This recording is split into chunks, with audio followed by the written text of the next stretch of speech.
Dear students of Standard 10th, welcome all of you in my science class. This is part 5th video of lesson first, that is chemical reaction and equation. So today let's start the class with the topic, why do we need balance a chemical equation? हमें chemical equation को balance करने की आवश्यकता क्यों पड़ती है? तो सबसे पहले हम केमिकल रिएक्शन की बात कर रहे हैं। तो केमिकल रिएक्शन का मतलब है कि जब हम किसी दो चीज़ को मिलाए तो एक नया चीज़ बना। तो वो दो चीज़ जैसे कि हम प्रीवियस क्लास में पढ़े हैं कि आयरन और वाटर को मिला के आयरन ऑक्साइड या फेरिक ऑक्साइड बना था, जिसको हमने बैलेंस किया था। तो उसमें आयरन और वाटर मिलाए और क्या बना, फेरिक ऑक्साइड बना। तो फेरिक ऑक्साइड ऐसे सीधे सीधे हमने क्या किया था, आयरन Fe लिख दिया और वाटर का लिख दिया H2O, और इस तरह से सीधे सीधे हम इसको लिख दिए, आयरन को मिलाए वाटर के साथ तो बन गया फेरिक ऑक्साइड और हाइड्रोजन गैस। तो सीधे सीधे लिख दिए, लेकिन हम इस चीज़ को नहीं देखे कि यहाँ पे जितना आयरन है उतना आयरन इस साइड है कि नहीं है। ये सब चीज़ें हम अगर बैलेंस न करें तो फिर हमारा एक लॉ था जो कि हम क्लास 9th में पढ़े थे, लॉ ऑफ कंजर्वेशन।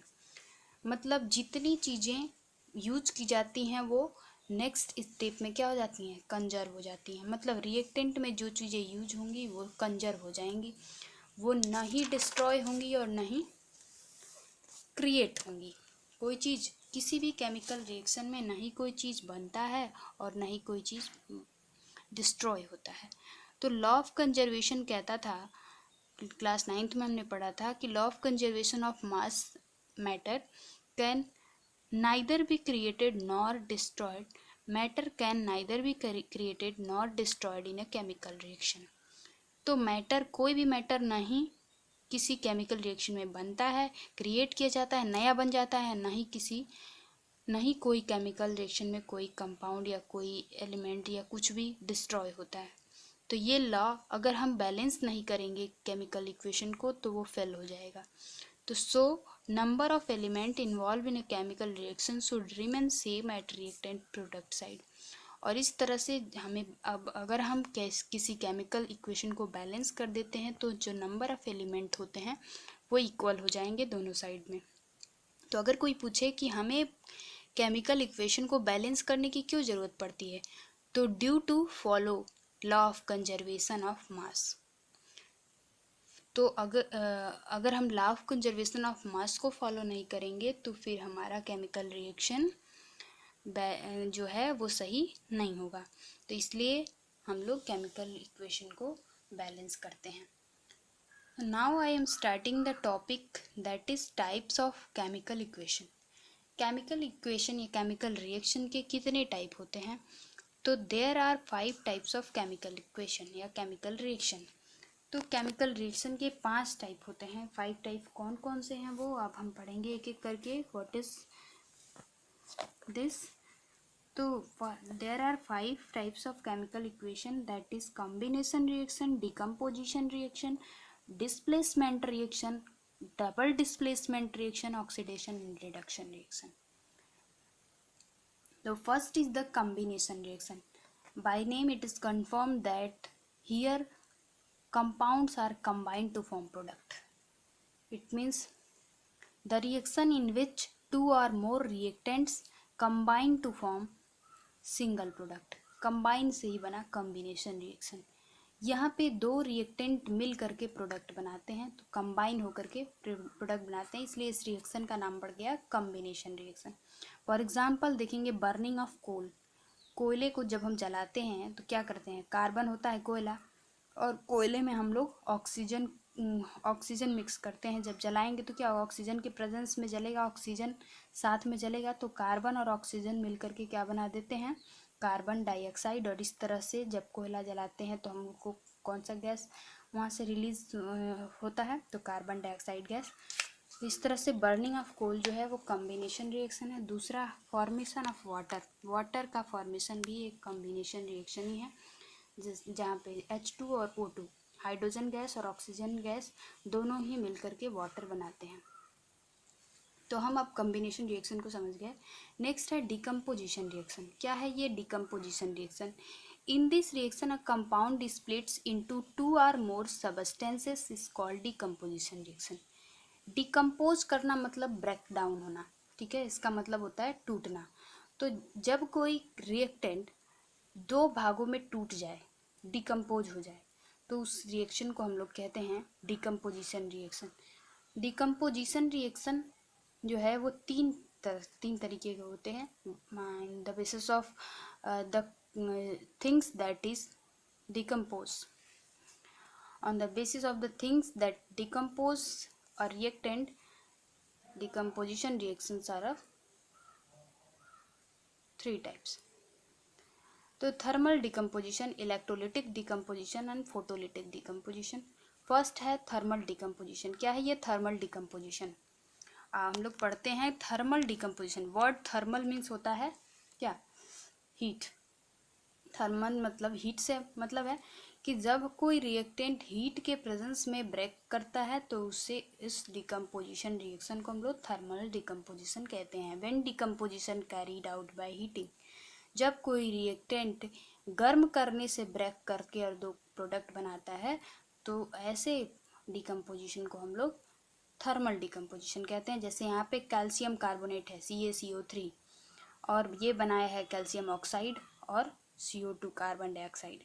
तो जब कैल्शियम कार्बोनेट को हम गर्म करते हैं तो CaO कैल्शियम ऑक्साइड और कार्बन डाइऑक्साइड बनता है। नेक्स्ट है टाइप इलेक्ट्रोलिटिक डिकम्पोजिशन। क्या है ये इलेक्ट्रोलिटिक डिकम्पोजिशन? इलेक्ट्रोलाइट वर्ड आया, ये इलेक्ट्रो वर्ड्स इलेक्ट्रिसिटी से है। मतलब जब हम किसी रिएक्टेंट को इलेक्ट्रिक करंट पास करके ब्रेक करते हैं तो ऐसे केमिकल इक्वेशन को या ऐसे डिकम्पोजिशन रिएक्शन को इलेक्ट्रोलिटिक डिकम्पोजिशन कहते हैं। When decomposition is carried out by passing electricity. For example, water. When we pass electricity through the water, it break into 2 gases, that is hydrogen gas and oxygen gas. अब photolytic decomposition, third number photolytic decomposition. Photo word है, photo means होता है sunlight और lytic मतलब break down. तो sunlight के presence में अगर कोई रिएक्टेंट ब्रेक करता है तो उसे हम कहते हैं photolytic decomposition. When decomposition is carried out in the presence of sunlight, that is called photolytic decomposition. What is photolytic decomposition समझ गए आप। अब इसका एग्जाम्पल है AgCl जिसको हम क्या कहेंगे, सिल्वर क्लोराइड।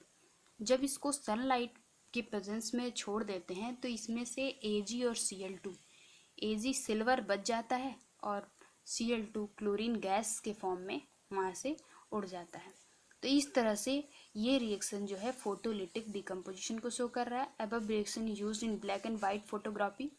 जब ब्लैक एंड वाइट फोटोग्राफी करते हैं तो उसमें इसी रिएक्शन का यूज करते हैं। क्या करते हैं, इसमें Ag ही बच जाता है और क्लोरीन गैस के फॉर्म में वहाँ से निकलता है। AgBr का भी यूज करते हैं, जैसे कॉमनली AgCl का ही यूज करते हैं। अब आगे है डिस्प्लेसमेंट रिएक्शन। क्या है ये displacement reaction? The reaction in which more reactive element displace less reactive element from its solution. ऐसा रिएक्शन जिसमें कि ज़्यादा रिएक्टिव एलिमेंट कम रिएक्टिव एलिमेंट को डिस्प्लेस कर देता है और उसका जगह अपने ले लेता है। जैसे कि आयरन और कॉपर सल्फेट 2 रिएक्टेंट हैं और इन दोनों का जब रिएक्शन कराते हैं तो जो मोर रिएक्टिव एलिमेंट होता है वो लेस रिएक्टिव एलिमेंट की जगह चला जाता है और इसको यहाँ से डिस्प्लेस करके हटा देता है। तो यहाँ आयरन जो है कॉपर की तुलना में ज़्यादा रिएक्टिव है, इसलिए ये यहाँ जा कर के इसका जगह ले लेगा और ये FeSO4 बन जाएगा और कॉपर जो है वो वहाँ से अलग हो जाएगा। तो ऐसा रिएक्शन डिस्प्लेसमेंट रिएक्शन है। डिस्प्लेसमेंट मतलब धक्का देके उसको हटा देना। जैसे यहाँ पे आयरन जो है इस कॉपर को यहाँ से इसके प्लेस से हटा दे रहा है, तो ये डिस्प्लेसमेंट रिएक्शन है। अब यहाँ एक चीज़ आप लोगों को कन्फ्यूजन हो रही होगी कि हम कैसे जानेंगे कि ये लेस रिएक्टिव है, ये मोर रिएक्टिव है, यहाँ डिस्प्लेसमेंट होगा कि नहीं होगा। तो हम इस चीज़ के लिए एक टेबल दिए हैं, रिएक्टिविटी सीरीज, और इसको आपको लर्न करना होगा। तो टेबल में सब रिएक्टिविटी सीरीज है, ये जो सीरीज़ है इसमें देखो सबसे ज़्यादा रिएक्टिव एलिमेंट पोटेशियम है, उसके बाद सोडियम, फिर कैल्शियम, फिर magnesium, aluminium, carbon, zinc, iron, tin, lead, hydrogen, copper, mercury, silver, gold, platinum. Potassium का सिंबल आप लोग जानते हैं क्या होता है, के। पोटेशियम का सिंबल के होता है। और सोडियम का सिंबल होता है Na। कैल्शियम का सिंबल Ca, मैग्नीशियम का सिंबल Mg, एल्युमिनियम का सिंबल Al, कार्बन का सिंबल C, जिंक का सिंबल Zn, आयरन का सिंबल Fe, टीन का सिंबल Sn, लेड का सिंबल Pb, हाइड्रोजन का सिंबल H2, कॉपर का सिंबल Cu, मरकरी का सिंबल Hg, सिल्वर का सिंबल Ag, गोल्ड का सिंबल Au, प्लेटिनम का सिंबल Pl, Pt। ओके, अब हम इस रिएक्टिविटी सीरीज को एक टेक्निक बताएंगे, एक जिससे हम इजीली इसको लर्न कर सकते हैं। ऐसे आप लोग को लर्न करने में प्रॉब्लम होगी, और एक तरीका है जिससे कि आप इजीली इसको लर्न कर लेंगे थोड़े ही समय में। वो है, जैसे देखिए, अगर सीरीज को रेगुलरली लर्न करके याद कर लेंगे, कैसे याद करेंगे, के से काशी, नाथ, का माली, एल आलू, को जरा, जडन जरा, पीका, सा पकाता है, कौन है जी, आगे आओ पलट। ये शॉर्ट ट्रिक है जिसके थ्रू हम इसको लर्न कर सकते हैं। इस ट्रिक के थ्रू जिसे कहा गया है कि काशीनाथ का माली आलू को जरा फीका सा पकाता है, आलू को जरा फीका सा पकाता है, ये कोई कहता है, जिसको शिकायत समझ में आता है। तो काशीनाथ पूछता है, कौन है जी, आगे आओ पलट। तो इस चीज़ को हम एक ट्रिक के थ्रू याद कर सकते हैं। ये शॉर्ट ट्रिक है इसको याद करने का। और अगर ये याद हो जाएगा कि कौन रिएक्टिव ज़्यादा है तो वहाँ पे हम लोग उस रिएक्शन को इजीली समझ जाएंगे। जैसे यहाँ पे आयरन है, आयरन कहाँ है, आयरन यहाँ है। और कॉपर कहाँ है, कॉपर नीचे है। ये रिएक्टिविटी सीरीज नीचे से ऊपर की तरफ मोस्ट रिएक्टिव होता जा रहा है। सबसे कम रिएक्टिव प्लेटिनम है, और उसके बाद गोल्ड है, फिर सिल्वर है, फिर मर्करी है, कॉपर है, हाइड्रोजन है, लेड है। ऐसे करके ये जैसे जैसे ऊपर बढ़ेंगे इसकी रिएक्टिविटी बढ़ती जाएगी। तो रिएक्टिविटी जब बढ़ रही है तो इससे हम क्लियर कर लेंगे कि कौन सा ज़्यादा रिएक्टिव है, कौन कम रिएक्टिव है। अब आयरन ऊपर है तो ये ज़्यादा रिएक्टिव है, कॉपर नीचे है तो ये कम रिएक्टिव है, लिस्ट रिएक्टिव के साइड है या मोस्ट रिएक्टिव के साइड है। तो इस तरह से आयरन चूँकि ज़्यादा रिएक्टिव है इसलिए कॉपर का जगह ले लेगा, तो FeSO4 बन जाएगा और कॉपर जो है यहाँ से डिस्प्लेस हो जाएगा। तो आप समझ गए होंगे क्या है डिस्प्लेसमेंट रिएक्शन। और नेक्स्ट रिएक्शन पे चलते हैं, that is double displacement reaction. यहाँ भी डिस्प्लेसमेंट होता है, लेकिन यहाँ डबल डिस्प्लेसमेंट होता है। इस रिएक्शन में हमने देखा कि बस एक आयरन जो है कॉपर को डिस्प्लेस किया, बस आयरन जो है कॉपर को डिस्प्लेस किया, जबकि कॉपर ये कंपाउंड जो है इसको कुछ नहीं प्रभावित नहीं किया है डिस्प्लेस करने में, यहाँ कुछ नहीं हुआ है। बट ये सीधे सीधे यहाँ से जाके यहाँ पे आ गया। तो ये जो है सिंगल डिस्प्लेसमेंट हो गया। लेकिन अब हम यहाँ पढ़ेंगे डबल डिस्प्लेसमेंट रिएक्शन। तो a reaction in which new compound are formed by mutual exchange of ion between two compound. एक रिएक्शन जिसमें नया कंपाउंड जो है वो म्यूचुअल एक्सचेंज, आयन के म्यूचुअल एक्सचेंज से बनता है। तो यहाँ पे दो कंपाउंड हैं रिएक्टेंट में, एक है सोडियम सल्फेट और दूसरा बेरियम क्लोराइड। इसका नेम याद रखिएगा आप, ये सोडियम सल्फेट है, सोडियम सल्फेट और ये है बेरियम क्लोराइड। बेरियम क्लोराइड, ये दोनों जब रिएक्शन करते हैं तो इनके बीच आयन्स का म्यूचुअल एक्सचेंज होता है। सोडियम सल्फेट में कौन सा आयन है? सोडियम आयन और sulphate ion. Okay, barium chloride में बेरियम आयन है और क्या है?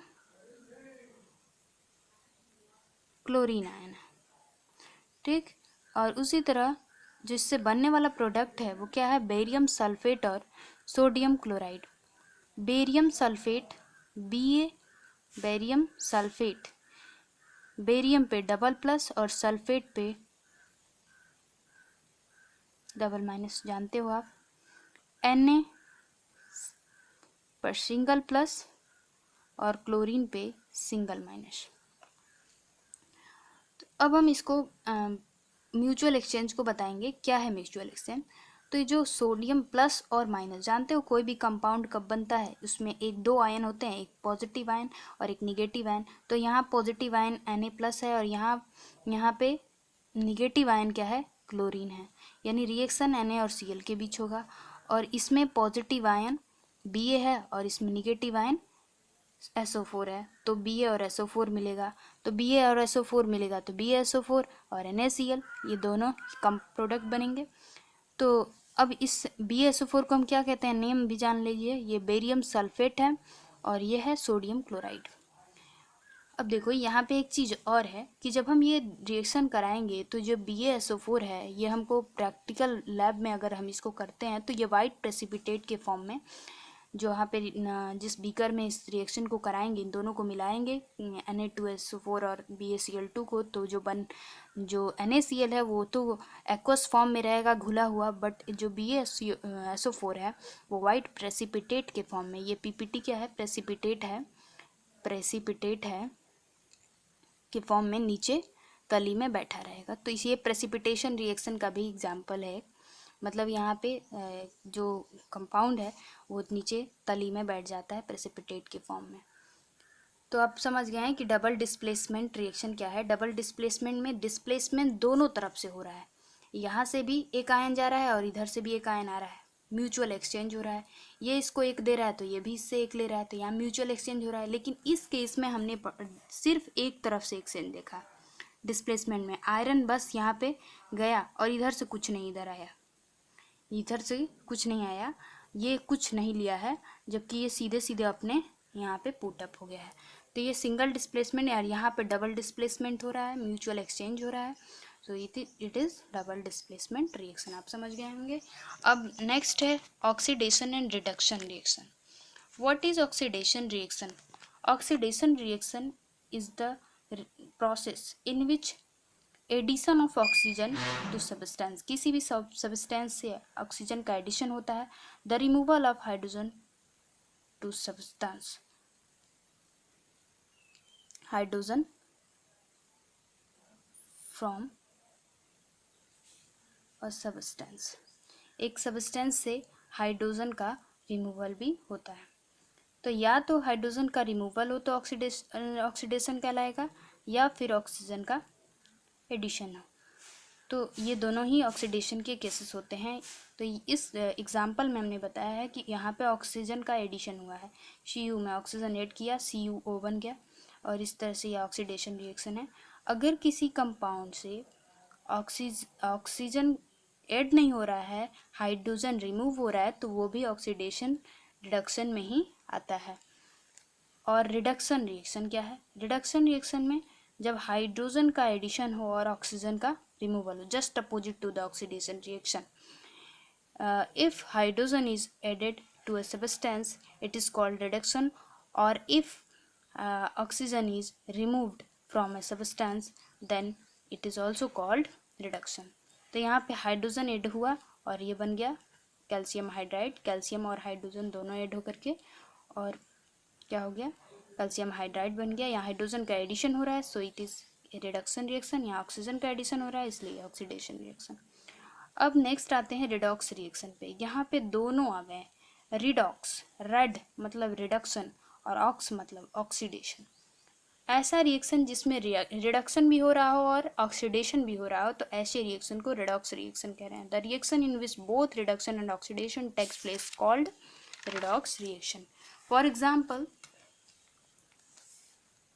कॉपर ऑक्साइड, यहाँ पे देखिए हाइड्रोजन के साथ जब रिएक्शन करता है तो ये कॉपर और हाइड्रोजन जो है इस ऑक्सीजन को ले लेता है, मतलब यहाँ पे ऑक्सीजन ऐड हो रहा है तो ये H2O बना लिया, और ये कॉपर जो है ऑक्सीजन का रिमूवल कर रहा है, इसलिए यहाँ पे क्या हो गया, कॉपर फ्री हो गया, ऑक्सीजन रिमूव हो रहा है इसमें प्रोडक्ट साइड में जाके, तो ये रिडक्शन हो गया। तो चूंकि इस रिएक्शन में दोनों हुआ है, ऑक्सीडेशन भी हो रहा है, ऑक्सीजन का एडिशन भी हो रहा है रिएक्टेंट में, और रिएक्टेंट से ऑक्सीजन का रिमूवल भी हो रहा है, इसलिए ये रिएक्शन रेडॉक्स रिएक्शन है। तो रेडॉक्स रिएक्शन क्या है आप समझ गए होंगे। रेडॉक्स रिएक्शन ऐसा रिएक्शन है जिसमें ऑक्सीडेशन भी हुआ हो और रिडक्शन भी हुआ हो। Now thanks all of you